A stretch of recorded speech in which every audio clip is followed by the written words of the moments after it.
Pambansang loyalista, dito mo makikita. Pambansang loyalista, dito makikita ang totoong balita. 1, 2, 3. Pambansang loyalista, ito ang the best.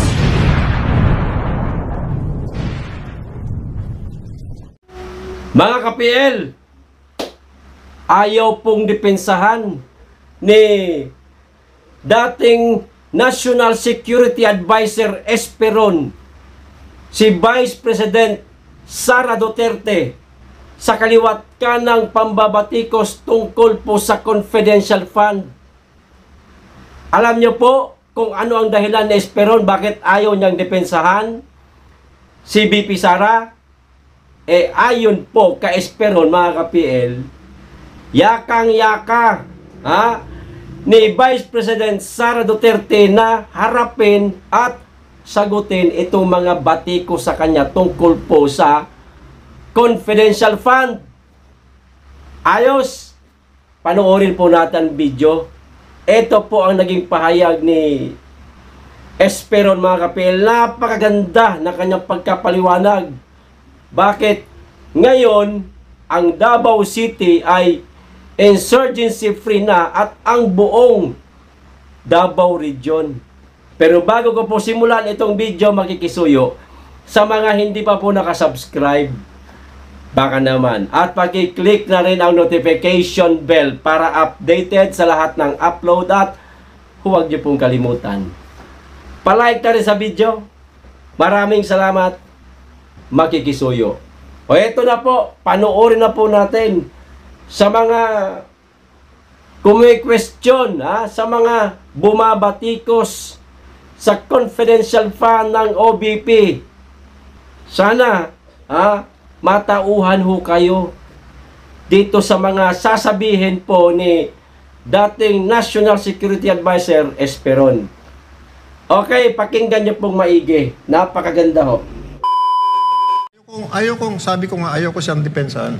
Dahil kayang-kaya niyang depensahan ng sarili niya. By her performance, of course, nasa by her resulta. track record. Wow! Ladies and gentlemen, na binanggit ni Secretary Esperon kanina. did I ever imagine na makli-clear ang Davao region, much more Davao City, Correct.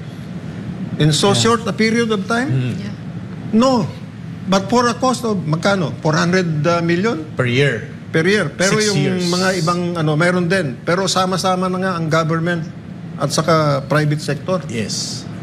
Kulang pa yan. How much did we spend since 1968? Yeah. Oh. For 5 decades. Nung ginawa yung CPP-NPA. Doon, di ba? At saka sa Mindanao, how much of our resources went to Fighting the insurgency. Settling the The conflict. secessionist narrative. Yeah. O ngayon, kasama na natin sila. Billions yan. Kung lahat ng ilagay natin na bala doon, Yeah, correct. yung mga buhay nilang nawala, pati mga kaklase ko, pati mga sundalo ko, pati mga sibilyan. Yes. Kung wala sana lahat yan, hindi tayo mataas sa global terrorism index. Sino ang pupunta sa'yo na investor? Foreign investors kung meron kang ganyan. Hindi ba dapat pangunahing mission natin peace and order and safety? Agree. At saka ibang components ng national security? Tama po, sir. Tama po, sir. Ngayon, 10 billion na confidential intelligence funds, lalaruin pa ninyo. Sasabihin mo, pang social services na lang yan. Aba, di kalimutan na natin yung elements of national power. Na nilatag mo kanina. Instruments of national power. Correct. Hindi mo pala alam ang value ng intelligence at saka confidential funds. Delikado po tayo. Ano ba ang tinitira mo? Yung intelligence confidential funds o yung tao? Correct. Good Diba? question. Ibahin natin. Good Ibahin question. natin. Good Sabi ko nga, ayaw kong depensahan ang Vice President or former mayor. Kayang-kaya niyang depensahan niya. So, panawagan na lang. Huwag naman tayong padalos-dalos dyan sa pag-aalis ng confidential funds at saka intelligence funds. Dahil that's a very important part. That's a very important component of our instruments Of national of security. national power. Power. That's right. Oh, nakuha nyo po ang kahalagahan ng confidential fund. Ayon po mismo kay Esperon, para sa national security and safety po. Siya nga naman, sino ho ang foreign investor na maglalakas ng loob na mamuhunan sa ating bansa samantalang napakarami palang magiging balakid ng kanilang negosyo? Hanggat hindi po nauubos itong mga makakaliwa, itong mga walang tsinelas kung tawagin ko mga ka-PL, meron pong pangamba ang mga foreign investor, lalo na kung sa mga probinsya ho sila maglalagay ng kanilang negosyo. Alam niyo naman po siguro, nangihingi ho yan sila ng revolutionary tax, mga ka-PL. O apektado ang negosyo nila. Kaya ito pinupulbos ngayon ni Vice President Sara Duterte. Huwag tayong magtaka kung ganyan kalaki ang confidential fund ni Vice President Sara Duterte, dahil kami mismong mga taga Davao, alam namin kung gaano kasalbahe itong mga walang tsinelas. Kaliwat kanan, putukan. Kaliwat kanan, mga bus pinasasabog nila. Lalo na kapag hindi siguro nagbibigay ng revolutionary tax ang may-ari ng mga pampasahirong bus. Tapos ayaw ninyo. Sinabi mismo ni Espero na nasa 5 dekada, pero nakuha sa maikling panahon lang, natapos ang insurhensya sa buong Davao Region sa maikling panahon lang, kung hindi ako nagkakamali. Baka nung sinimulan po ni dating Pangulong Rodrigo Roa Duterte nang siya ay alkalde pa lamang ng Davao, at ipinagpatuloy po ito ni Vice President Sara Duterte nung siya naman ang pumalit bilang alkalde rin ng Davao. Hanggang ngayon, nilalabanan pa ito ng ating pamahalaan, mga ka-PL at mga kritiko ng confidential fund. Naintindihan nyo na? Gusto nyong umunlad ang bayan natin? Gusto nyong bumaba ang inflation?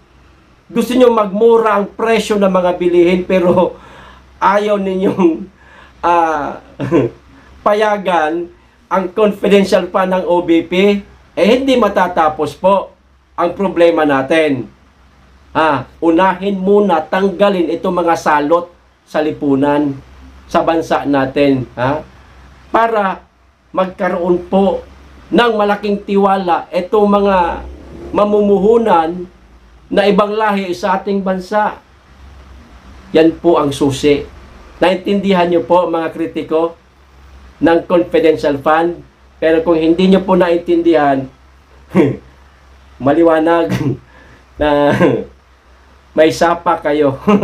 O di kaya, kaisa kayo nitong mga walang tsinelas na sinasabi ko. Ayos! Ano nangyari ngayon sa Israel? Di ba gera na sila? Gusto nyo bang matulad tayo sa Israel? Paano pag lumago ulit itong mga makakaliwa, itong mga walang tsinelas? Walang tsinelas kasi lagi man sa bundok. Nakabota man lagi kasi maputik sa bundok. Kaya wala silang tsinelas, pero marami silang bota at may armas pa. Paano pag dumami ulit sila? Guluhin ang bansa natin. Baka matulad tayo sa Israel. Gusto nila kasi sakupin ang bansa natin noon pa. Matagal na panahon na. Buti na lang. At ngayon, kung hindi ako nagkakamali, dadalawang brigade na lang po sila, mga ka-PL. Ayaw nyo ng CIF sa OBP o hayaan natin na dumami ulit sila, sakupin tayo. Ano? Naintindihan nyo na? Napakaganda na sinabi ng mama. Ayos? O ano po masasabi ninyo? mga kapil, sa topic natin ngayon. Paki-comment na lang po. Hanggang dito lang ho tayo. Maraming salamat sa inyo lahat. Mag-iingat kayong lagi. Be blessed.